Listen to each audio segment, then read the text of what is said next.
Hello there, this is Chris Reardon. Welcome to today's United Kingdom talk. And first of all today, my little nephew, my 11-year-old nephew has gone on his first ever school trip. 11 years, my sister's in pieces. She is in pieces, let me tell you that now. He left on Sunday, a couple of days ago, on a coach from Woodhall Spa, and they've all gone down to Wales, the entire class.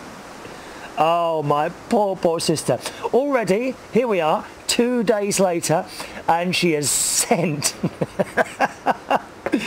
oh, my poor little, all on his own, with his school friends. Apparently, when he was packing the case and what have you, he wasn't bothered at all.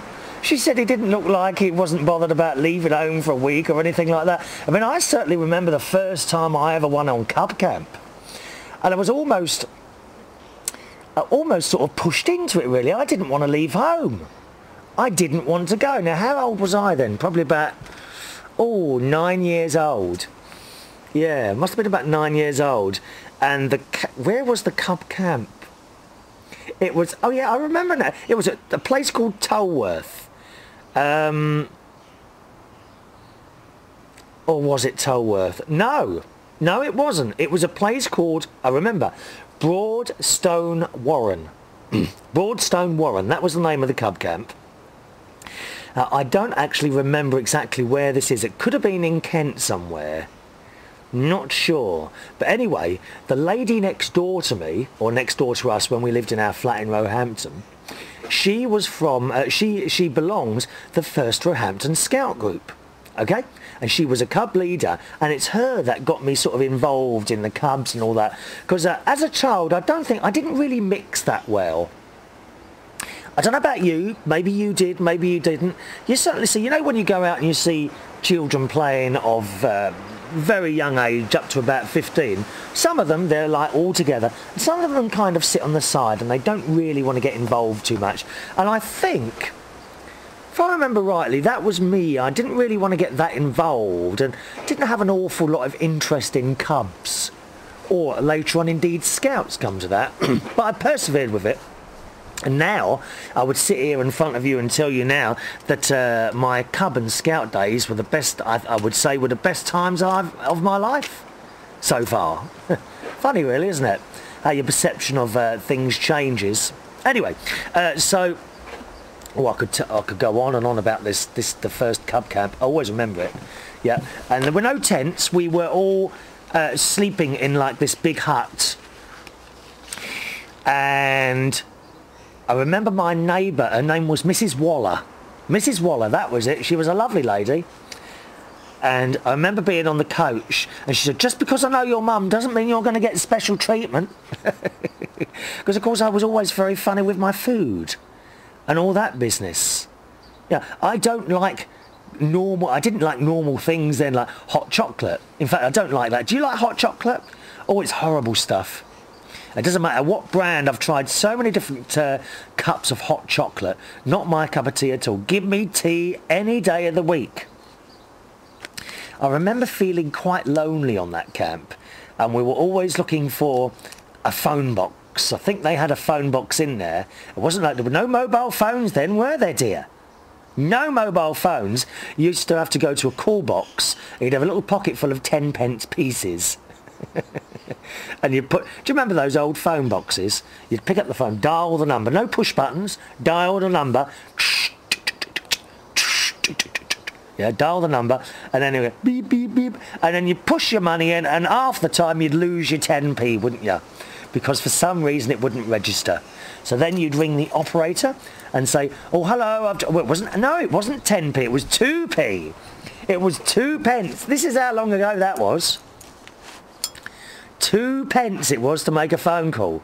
It was either, if I remember, it was either a 2p piece or a 10p piece. Is that about right?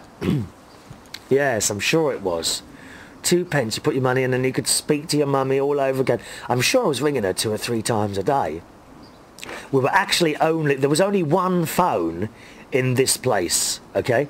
And the queue trying to use one of these little boys trying to ring their mums. Was I a mummy's boy? Yeah, probably. Is there a problem with that? Anyway, and you know, after that first camp, I quite enjoyed. I don't know if I actually ever looked forward to going on a scout or cub camp. It was something I felt like I kind of had to do. But as I say now, they were fantastic times. If I could just turn the clock back and go on a few more of those camps again and sleep under the stars and do my cooking on an open fire. Now, I'm not sure. I would imagine it's a long time has passed now since I was in the Scouts, and I would imagine the rules are different. I'm not so sure that they're all allowed to... You used to literally go on a camp anywhere and make a fire out of firewood. I'm not so sure you can do that now. I don't know, have you got anyone who's in the Scouts or Cubs? Or maybe a leader, an Arcala, or a skip watching anywhere here in the UK? If you are... Tell me, are there different rules now for going on camps and that sort of thing? Can you indeed build your own fire, or do you have to take those dreadful gas things? Oh, aren't they awful? You know, they get if you've got a caravan, you'll know exactly what I mean. Not the big gas bottles. You get these little ones, and kind of a portable cooker, which is only so high. You know, it's only about... It's about, I would say about 8 to 10 inches high and about 5 inches wide. And you put this little gas bottle underneath gas. It's gas, isn't it? G-A-Z. Gas bottle underneath it. And screw the top on, and that releases the gas into the unit. And you're supposed to be able to cook things on it. But have you ever tried boiling a kettle on one of those? Well, put it on and go to sleep for a couple of hours. That's all I'm saying. Oh, they're dreadful. So much better cooking on an open fire, and things cooked very quickly. In fact, sometimes too quickly. How many of you been on a camping holiday and had burnt sausages, eh? I remember on one particular camp, I was going to do these potatoes in their jackets. So I had no idea how long to put these potatoes in. I mean, common sense would tell you to put them in for a little while. Well, I mean, first of all, we wrap them in the silver foil. Okay, and then you literally just put them in the fire. Well, no one told me that you had to wait for the fire to die down, did you? So we put these things in, and after 10 minutes I thought to myself, I wonder how long you're supposed to put them in there. And then I kind of remember Mum doing jacket potatoes in the oven, which of course is a completely different thing, doing them in the oven. And she would put them in there for about an hour, hour and a half, something like that on a low. So I thought, well, we'll leave them in there for an hour and a half. They were in the middle of this roaring fire for about an hour and a half in their little silver foil. And after that, we sort of got them out with a stick. Open the things. Well, they were just like black rocks. I don't think there was any white inside these potatoes at all. They were solid black rocks. So that didn't really kind of work out, did it, eh? But back to my nephew. So my nephew, he's gone on a school trip. It's not a camping trip. They're in a big... Apparently they've got log cabins, and there's so many of them to a log cabin. Now, unfortunately, Jimmy's best friend, who is Kyle, I think it's Carl or Kyle, one of the two. That's his best friend. He's gone as well, but apparently they've had to split them up because they caused trouble. Oh, don't you love it? I was never like that at school. I never really caused trouble. I hate to tell you this, boys and girls, I was the one that used to take the teacher an orange at Christmas and get a pat on his head. Yes, I was the one that you all hated. It's true. But Jimmy and his best mate have been split up. So apparently they're all staying in these little log cabins, so many to a little log cabin. It's nice, isn't it, though? And I'm just concerned. He's probably there now, wondering when he's going to have another meal. Oh, he's probably crying his little eyes out. So my sister today, so it's 2 days later for me, okay? So that was Sunday, today is Tuesday, okay? So my sister, what she's done, she has sent him a postcard from Woodhall Spa, where they live, and put on the bottom of it, "Wish you were here." Oh, we love it. I said to my sister, what you should have done is held, because my sister said, oh, she's distraught. She's distraught. What I can't understand is that the other one, he's 24 now, of course, my other nephew, Gary. He never went on any of these school trips as far as I can remember. Yeah. Oh, by the way, he hasn't got a motorbike yet, I'm glad to say. He hasn't got a motorbike, but I don't think it's far off because his girlfriend has come into a bit of money. And I have a feeling she's now going to buy him a motorbike. Oh, God help us. God help us, it's not one of those fast ones. I mean, to be honest, I'd be very happy to... Well, I wouldn't actually. I wouldn't be happy to see my nephew on any bike at all. Because I do think they're dangerous things. I'm sure we're going to hear from Brian in Canada and tell me that they're not dangerous things driven properly. And you're right, Brian. Driven properly by the person who owns it, they are probably not dangerous things. But you have to remember, Brian, you're a little bit older than my nephew. He's a young lad. He's going to want to tear around break all the speed limits, no doubt, even though we sit here and tell him not to, and take risks when it comes to bends. And not only that, as you probably know, Brian, if you can be the most careful motorcyclist in the world, all it takes is one idiot in a lorry behind you. You know what I mean? And it's worrying me to death, that is. Worrying me to death. Anyway, back to Jimmy. So he's away at the moment, and I said to my sister, what you should have done is held the postcard under your face and put some little teardrops in so that he knows how much you miss him. Oh, poor little Jimmy. Oh. So anyway, no other news about that. If I get any, I will let you know immediately, because I know you do take a little interest into what my little nephew's up to, don't you? And I shall let you know, okay? He's our little... what is it? Not a discoverer. Our little Voyager. Our little Voyager Jimmy. Sounds like he's gone halfway across the world on a yacht, doesn't it? He's actually gone on a 2 or 3 hour coach trip to Wales. Our little discoverer. Yes! Oh, I just want to go down and see if he's alright. I'm so worried about him. How stupid am I, eh? Never mind. What else have happened today? Oh yes, I now own my car. Da-da-da-da!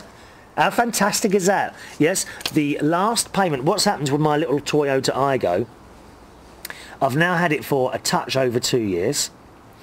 2 years ago, I entered into an agreement where you put a deposit down and then you kind of pay so much per month for the cut as a like... It's like a hire purchase agreement, but it's not, if you see what I mean. So you pay so much a month. At the end of the period, which in my case was 2 years, you get the option to buy the car. And I have 2 days ago... Oh, no, hang on, what day is it? Oh, yes, 1 day ago. I have 1 day ago exercised that... I haven't exercised anyone, actually. I haven't seen any demons or devils anywhere. I have exercised the option of buying the car, and by direct debit... money was sucked out of my account, and I now own my Toyota Aygo. How exciting is that? I can't remember the last time I owned a car. I don't know about you, but you always seem to be paying for a car, don't you? Have you noticed that? I mean, some people, I often wonder, because I've always, from quite early on, I've tended to have new cars. The first car I ever had was a Triumph twin carb, which I owned that outright. It was quite old, only cost me a few £100.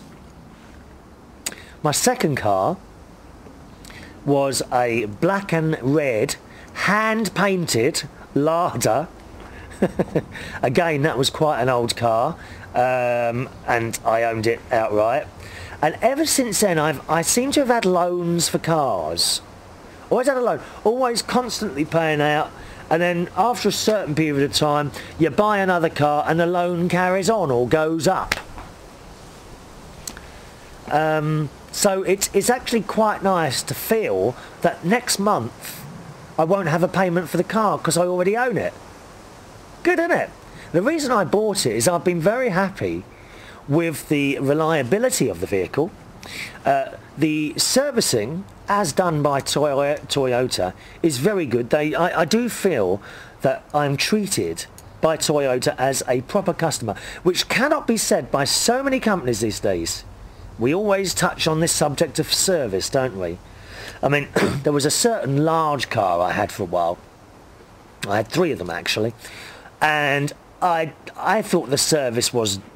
You were ripped off every single time. It cost a fortune to keep this car going. okay? And when I went into went in to have it serviced, there was a couple of times I had to go back because it wasn't done properly. I wasn't too happy with simple things. I don't think some of these companies realise that sometimes it's a simple thing that could be fixed like that and be so much better for the customer. One of those things I really hate is people not returning phone calls. Or large companies where the phone rings and rings and then eventually it goes to answer phone. It's no use saying to me, but we're busy. It's not good enough. Take on some more staff and stop taking so much profit. Spend some of your money on staff. It's a bit like going into some pubs, isn't it? And there's some pubs I work in that are absolutely run on skeleton staff. It's shocking. Now, the guy who was best, I feel, at having bar staff was my friend Matt, who I work with in King's Cross on Saturdays. He runs a place, as I say, not the Golden Line, he runs another place in King's Cross. And he's really good with managing to put on enough staff to serve the amount of customers that come into a venue. I've worked it, indeed I do work in other places where it's dive, you wait ages for a drink and eventually people just walk out. You know, and this place where I had a car, was it the last one? Oh yeah, the one before. I won't mention the name of the mate because that's not fair, they haven't got a right to reply. But it was a large car, that's all I'll say. And the service was dreadful. You'd ring, oh, I'm sorry, they're busy at the moment, can I get someone to call you back? And then you kind of, you know, you think to yourself, that's just not going to happen. It's awful. And also, the sales techniques. The sales techniques for this particular type of car were dreadful. You were ringing them, saying, can you ring me back? And no one would ring back. And you kind of thought to yourself, do they actually want this money or not? With Toyota, of course you can go too far the other way. The last thing you want is someone ringing you up every 5 minutes, pestering you to buy a car after you've just popped in for a leaflet or two. I know a friend of mine worked for a luxury car company. Actually, I'll tell you who. Well, I won't tell you who it was. She's the same girl that I bought my little Toyota from. She's now back at Toyota. Okay, right? She worked at Toyota. I bought the car from her, and she left. I only found this out a couple of months ago. I said, and when I went back there for my last service, I said to her, how's it all going? She says, oh, well, I left for a few weeks. I said, well, where did you go? So she told me it was a luxury car company, what I would call a luxury car company, anyway. And I said, oh, why didn't you stay? She said, we are treated like dirt, she said. If you as a customer were to come in and say, can I have some leaflets for whatever, and then go out again, we would be hauled into the office and told off for not selling you a car. It was that bad. I mean, how can anyone work in that sort of atmosphere? And I know I'm not being paid by Toyota or anything like that, but when you go in, you generally know what a company's like by how the staff are. When I go in there to have my car serviced, they always seem fairly friendly, fairly relaxed. It's a relaxed attitude in there. A lady, I think they actually employ a lady in there who just walks around and talks to people. And I think that's really nice. I really do. Especially me. Quite honestly, sometimes after I've been in there for half an hour, I think she's glad to see me go. She can't get her words in edgeways, this poor woman. Anyway, she walks around and she says, do you want a cup of tea? And then she says, I'm all right, I'll make it myself. She says, oh no, let me do it. She makes you a cup of tea and brings it over and comes down and asks how you are and what have you. And then she might, I mean, maybe they're trained to do this, maybe they're not. Then she might drop into the conversation, have you seen our new, which is fine. That's fine by me. What I don't like is the hard sell. Carl in Yorkshire has written to me a few times about salesmen and that, of course, saying, of course, they're only trying to do their job. Yeah, you're right, Carl, but there are ways of doing it. And I like the really relaxed attitude of the company whose car I own at the moment. And anyway, going back to that, as I say, very pleased to be owning that now. Not only that, It's an Igo diesel, okay? Now, Toyota are no longer making the Igo diesel, unfortunately. And that's another reason I stayed with this one. Had they have had a diesel, an Igo diesel, I would probably have bought a new one. But as they haven't, I'm holding on to that one. Now, a couple of other companies make almost exactly the same car because it was a shared thing, but unfortunately I don't like the brand, which is why I stuck with this and I've bought my little car. Now you think to yourself, well, why don't you just get a petrol? It's a small car, and I'll tell you why. I've been driving around rather carefully recently. Part of the reason is, of course, the huge increase in diesel here in the UK. Okay? Just a few months ago, I was paying 87 pence a litre. I would say 6 months ago, maybe a little bit longer. 6 months ago, I was paying 87 pence a litre. Now, I am paying £1.32 a litre. Now, you go on watching the telly and what have you, and they always say shop around, and I do. But you only save 4 or 5 pence a litre by shopping round, although I always do it. You know, there's been a couple of occasions where I've nearly run out of fuel before because you're trying to get to that petrol station that's cheaper, aren't you? Has anyone else done that? Come on. I bet. Has anyone actually run out of fuel trying to get to somewhere where they knew it was cheaper? Come on, let me know. The email address of the show is chris@unitedkingdomtalk.co.uk. chris@unitedkingdomtalk.co.uk. So, I've been driving around very carefully, and last week out of my little Toyota Igo, I got 550 miles out of a tank of fuel. And not only that, the empty light was still not flashing. Because my fuel gauge is like in several segments, and it gets down to the last two, right? And then when it's left to one, that starts flashing. Well, when I filled it up, it was actually 550.1 miles. So 550 miles, we'll call it, okay? When I filled up, that second segment was still on. So I reckon there was at least around about another 50 miles left in that tank, I reckon.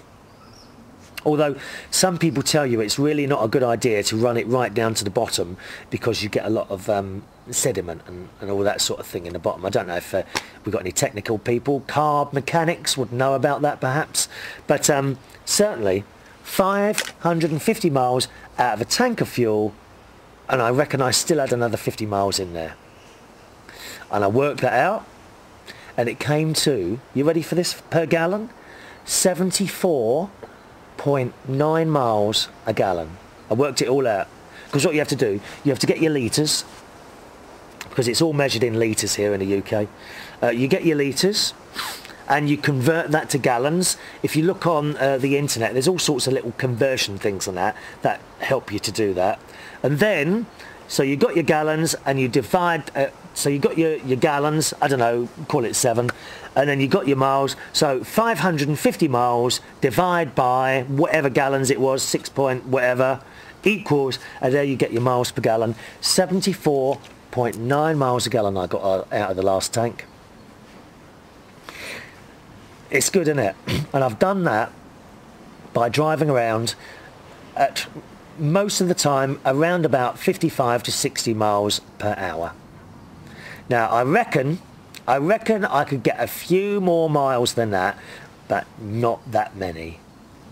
So there you are. It really shows you. Now, if I drive fast, not necessarily breaking the speed limit, you know what I mean? No, but if I drive around fast, then I can get sometimes about 450 miles to a tank, which is still very good.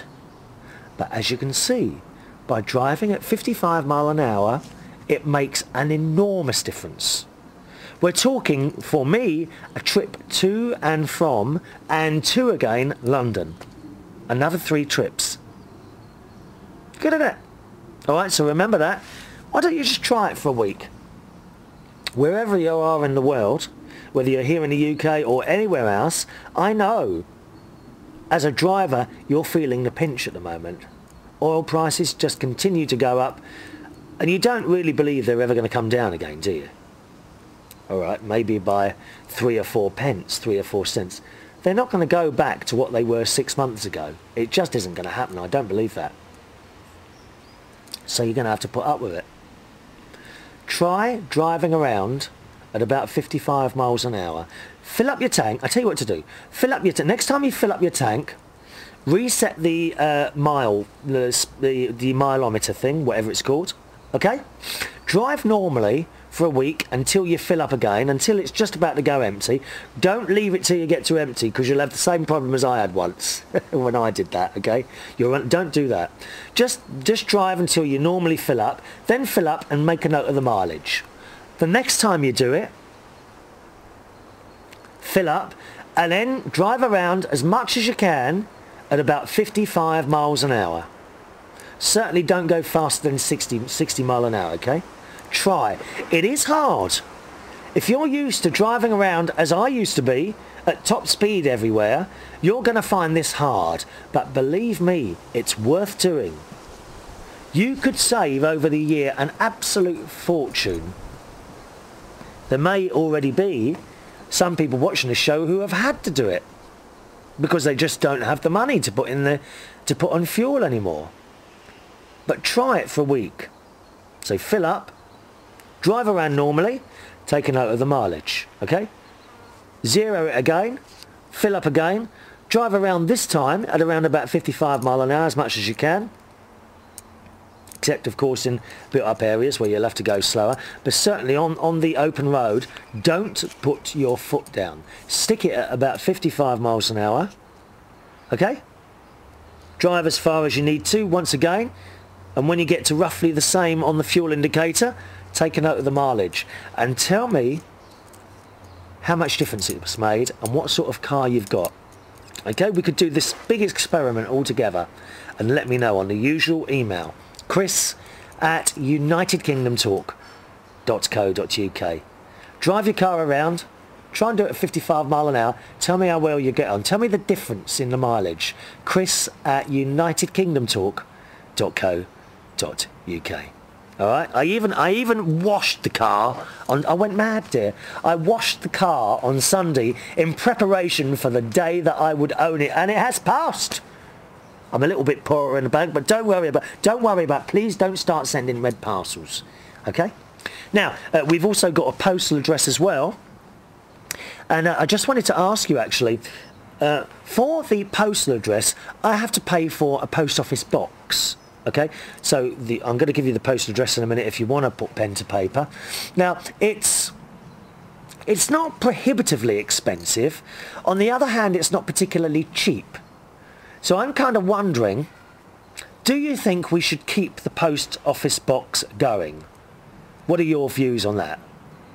Again, do let me know. Should we keep the post office box going for people who can't email? Because there are people that listen here to this program on the radio, on satellite, who haven't got access to a computer. Are you one of those people? Do you think we should keep the post office box going? Because to be honest, not an awful lot of letters come in via the post box. Most of the email, most of the contact for this show, I would say, comes in on the email. I would say 99%. That's quite high, isn't it? 99% of the contact from you to me comes via email, with about 1% coming via the normal letters that you write.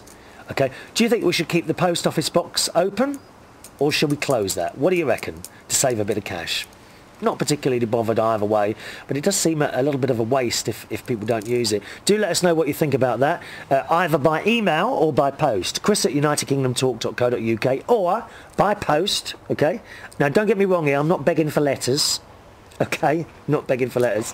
However, it is always nice for you to write. The post address is Chris Reardon,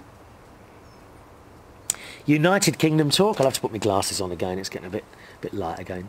P.O. Box 4073, Bracknell, Bracknell, RG42 9ED. You can probably hear the birds singing again. Yeah, we're outside in the garden again today, incidentally. I meant to tell you that at the beginning of the show. Once again, it's Chris Reardon, United Kingdom Talk. P.O. Box 4073. Bracknell, Bracknell, RG42 9ED. Okay? Excuse me. That's a postal address. Should we keep that going? I have a feeling you'll say yes. Usually around Christmas time, I have to say for my birthday as well, and it's always very nice to receive birthday cards. That's when Christmas and birthday is the time when that does tend to get used a little bit more.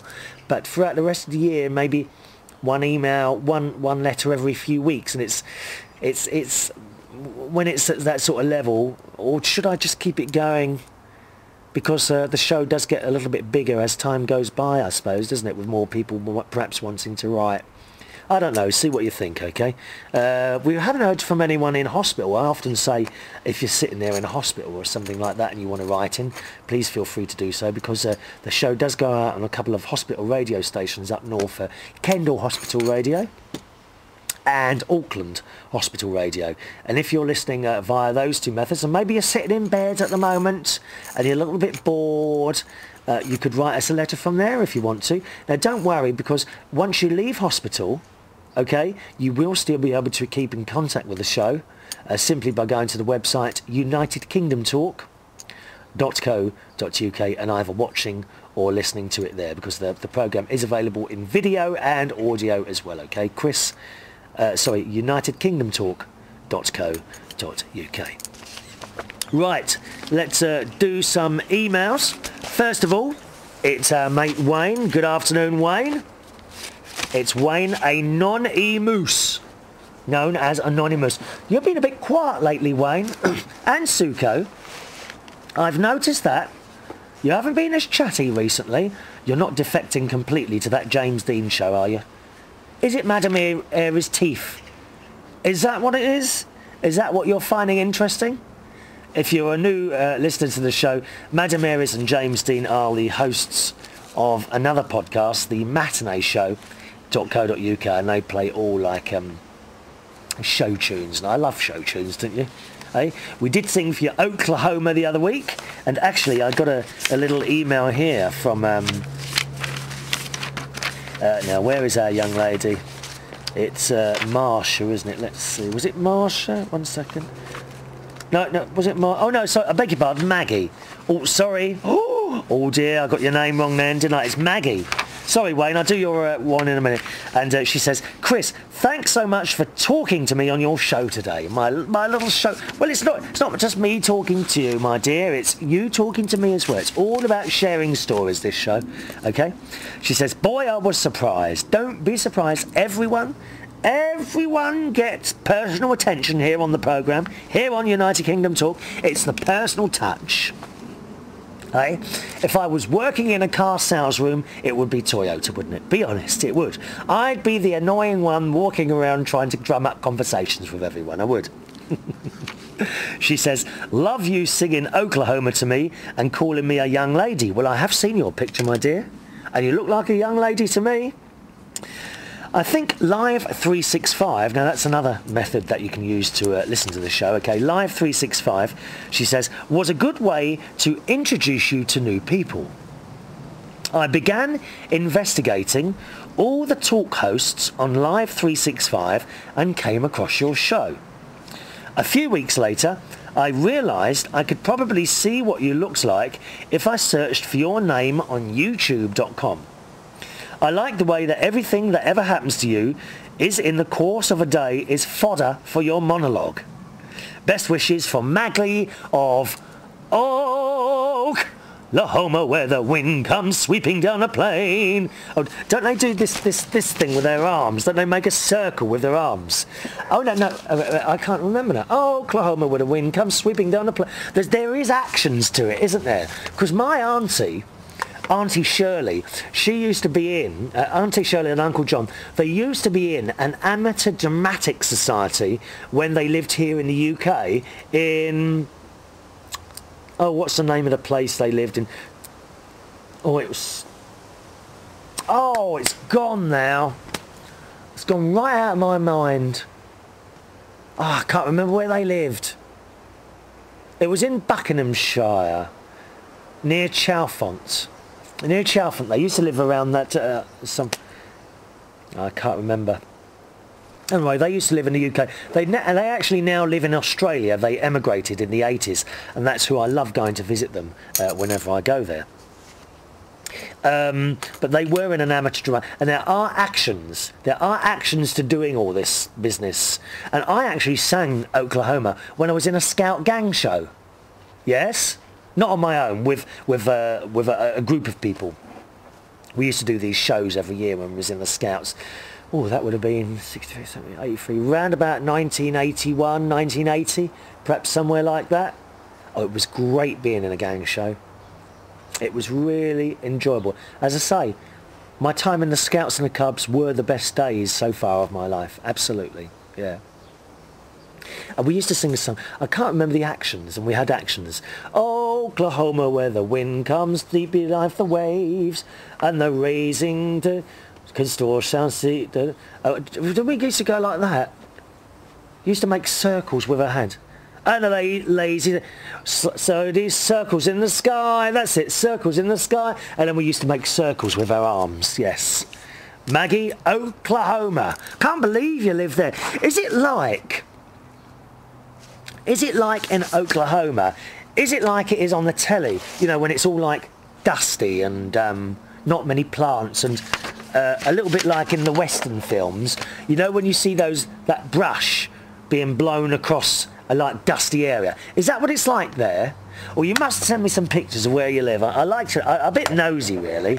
People say, do you take an interest in your listeners? And I say, well no, I'm just nosy. No, I'm only joking. Of course I take an interest. I keep regular correspondence with my good friends to United Kingdom Talk, I'll have you know. I spend hours typing away at the keyboard, seeing what people are up to. Okay, Wayne writes, on the subject of steam irons. You may remember I was having a little bit of a problem with steam irons. However, I have sorted it now, but not before this came in from Wayne. Hello, Chris. Steam irons require distilled water, not tap water. Well, you say that. I thought that as well, until I was in a shop the other day, just nosing around. I do like to browse in shops, do you? We like to browse. We don't actually like to purchase anything, because we don't like to see the bank account going down. But we do like to browse. We like to pick everything up, don't we? We like to go round to salesmen now and upset them by keeping them talking for at least half an hour about a product and then saying, thanks very much, I'll think about it. Have you done that at all recently? Oh, you must do that at the weekend. Oh, it's a great laugh. Yeah, there's a little competition. I'm sure we're going to get now emails from people that work in shops that are going to hate me for saying this. Here's something, if you're bored at the weekend, go out with a few friends and you can go in competition with them, go into a shop, see how long, alright, this is the competition, see how long, and you've got to tell me if you do this, alright, see how long you can talk to a salesman about a specific product and try and go to one of the greedy ones. You know the sort I mean. Not the ones who are genuinely friendly, the ones that you know are hard sellers. They hard sell. They are, of course, told, I've just dropped my slipper over it. The salesmen are, of course, some of them are told to give you the hard sell. They are actually told off if they don't sell you anything. That is absolutely true, that is. But nevertheless, don't let that worry you, okay? Go into a shop at the weekend, maybe if 2 or 3 of you go out, and you're in competition now. The other one has got a stopwatch now, okay? Or a watch of some sort. Pick on a salesman, start talking about a product, start the stopwatch, okay? See how long you can keep him talking about that product before either he loses interest and walks off? Or you can't, or you just can't go any longer? How long can you do that for? And remember, at the end of the conversation, you have to use these words. Thanks a lot, I'll think about it. Or there's going to be a lot of awfully annoyed shouting. Someone will write in now. I guarantee someone will write in now and say, stop wasting our time. Well, stop wasting my time when I'm trying to browse.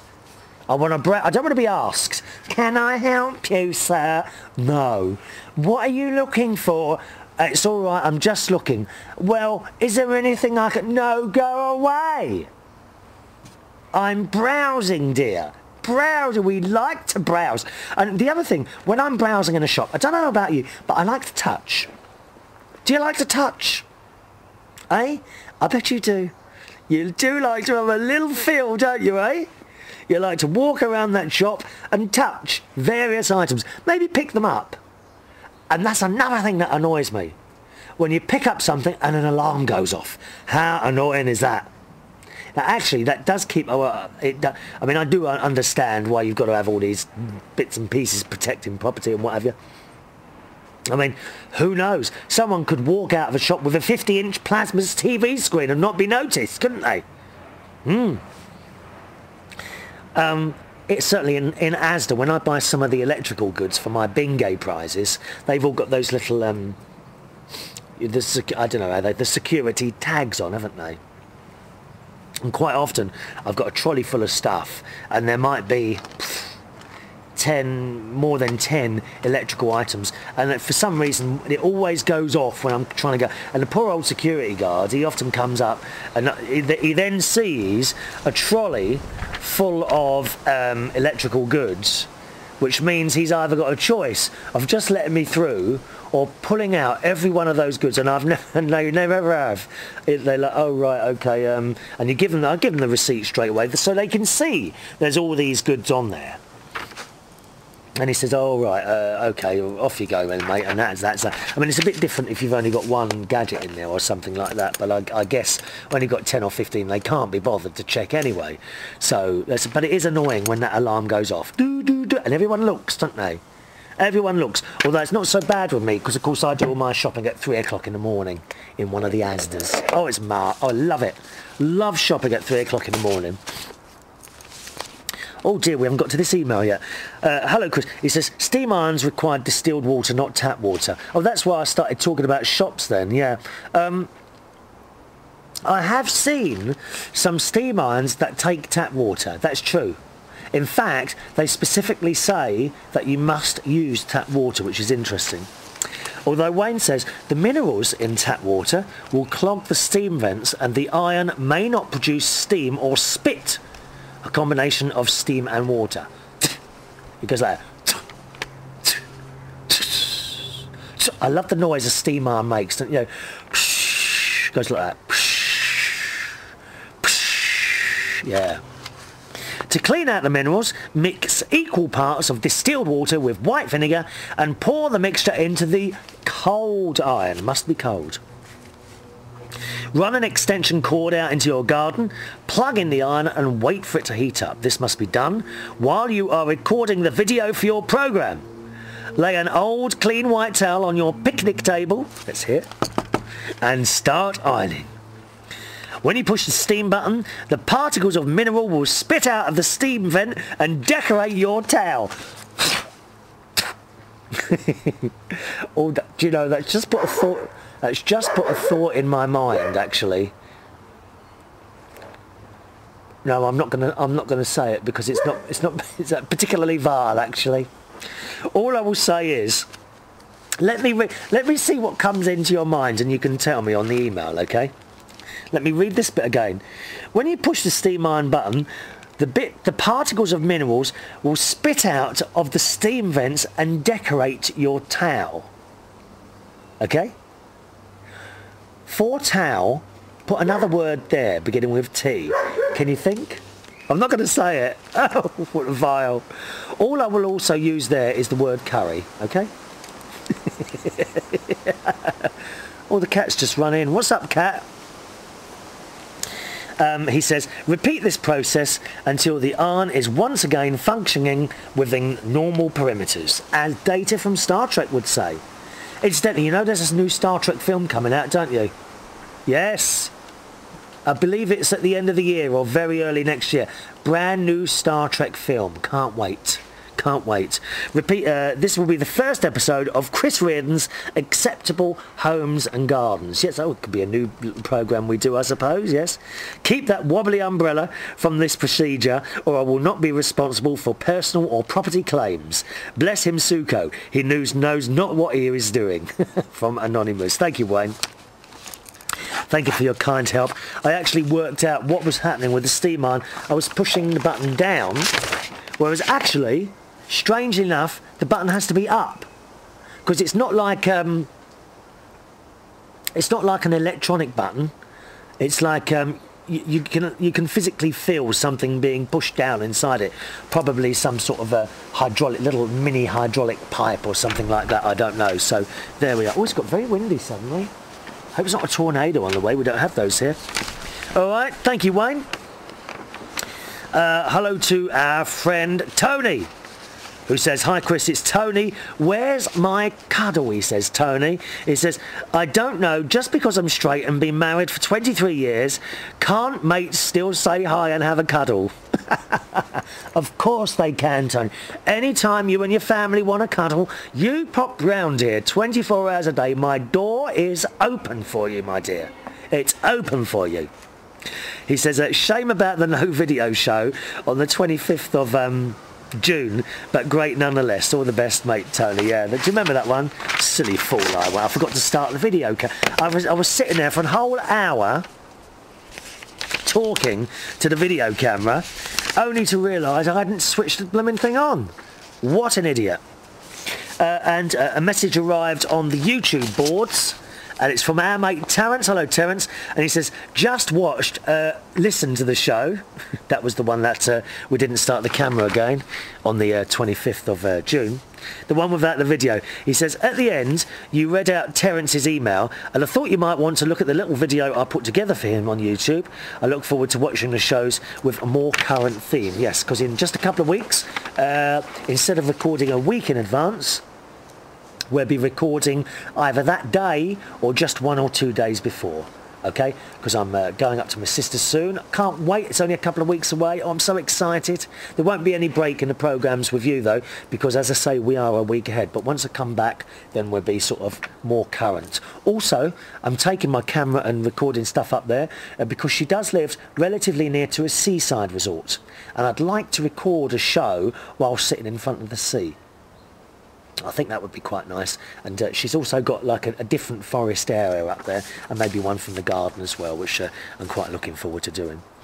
And I have looked at the video. Fantastic. Old Terence is in Australia, and he makes loudspeakers. If you were watching a show a little while ago, watching or listening to a show a while ago, and he makes them properly out of granite and very expensive parts. He literally uses silver as wire. Beautiful pieces of furniture. Absolutely stunning pieces of furniture they are. All the best, Tony. And all the best, Tony. Oh, and there's another one here. Look, by the way, I still want a cuddle. You don't see mates and hi and hug. You don't have to be gay to be friendly.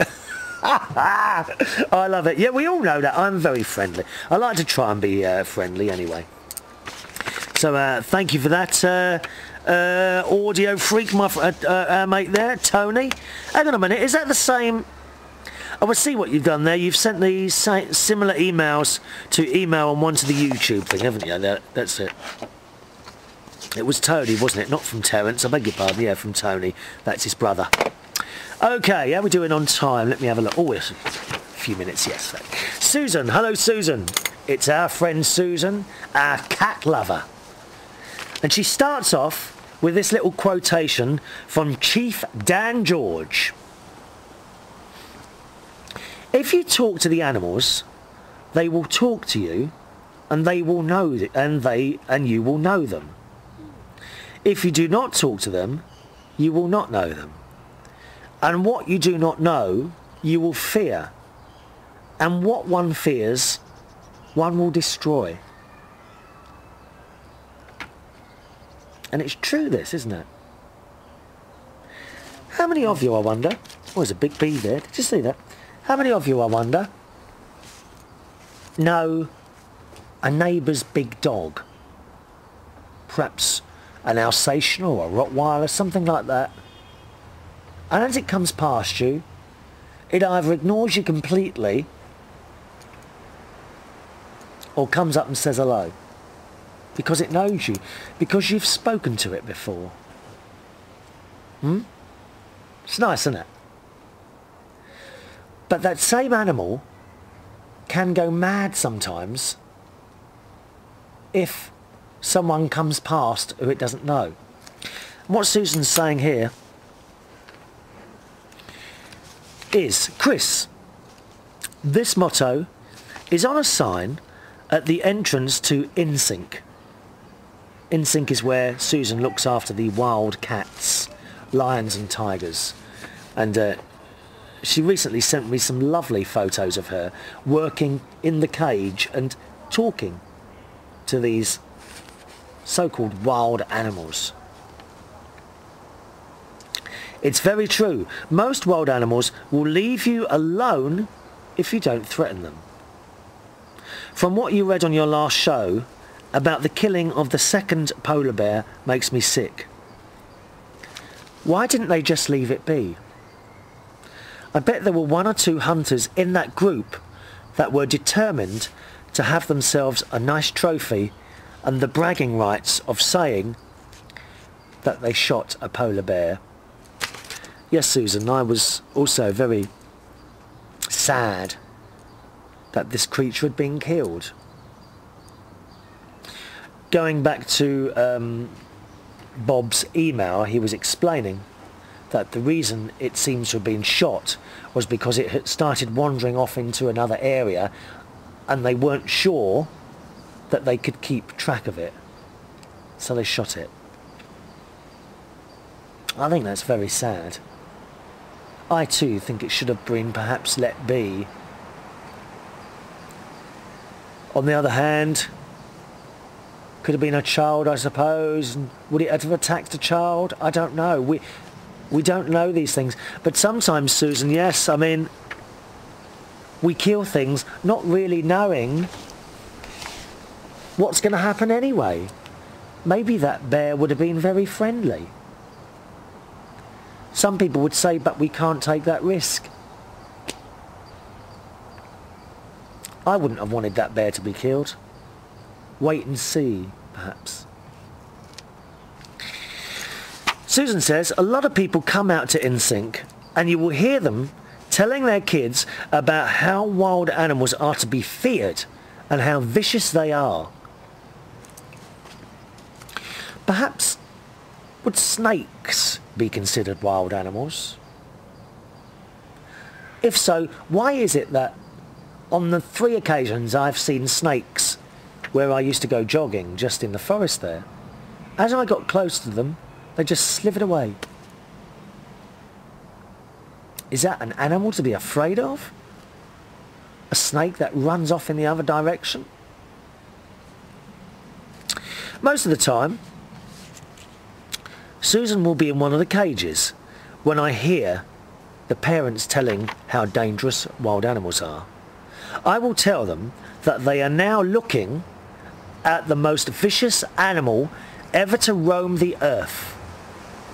Humans.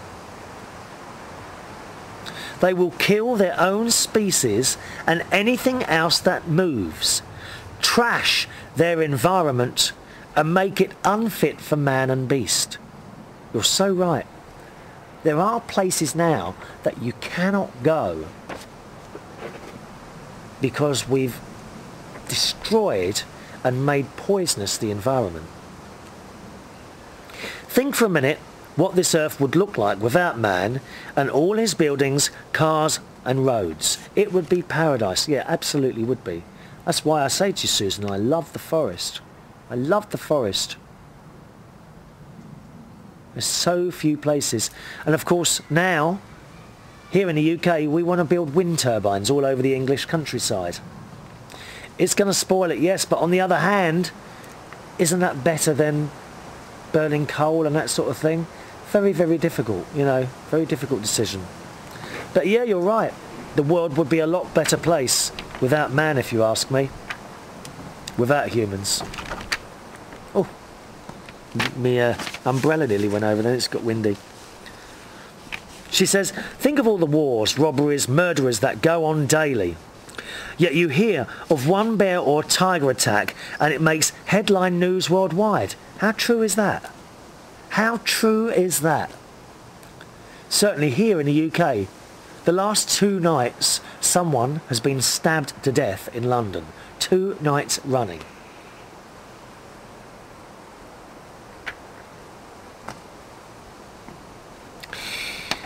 Read that bit again. Yet you hear of one bear or tiger attack and it makes headline news worldwide. One in how many months, Susan? How many years even sometimes? It is because it's such a rare happening and man is supposed to be civilised? I think not, Susan says. So true. So true. And that's it today. Thank you very much, boys and girls, for watching the show. Any comments at all, anything you want to join into, please feel free to join in at any time by emailing the show, chris@unitedkingdomtalk.co.uk. All right, chris@unitedkingdomtalk.co.uk. I'll see you on the next show. Thanks for joining me. Bye-bye now.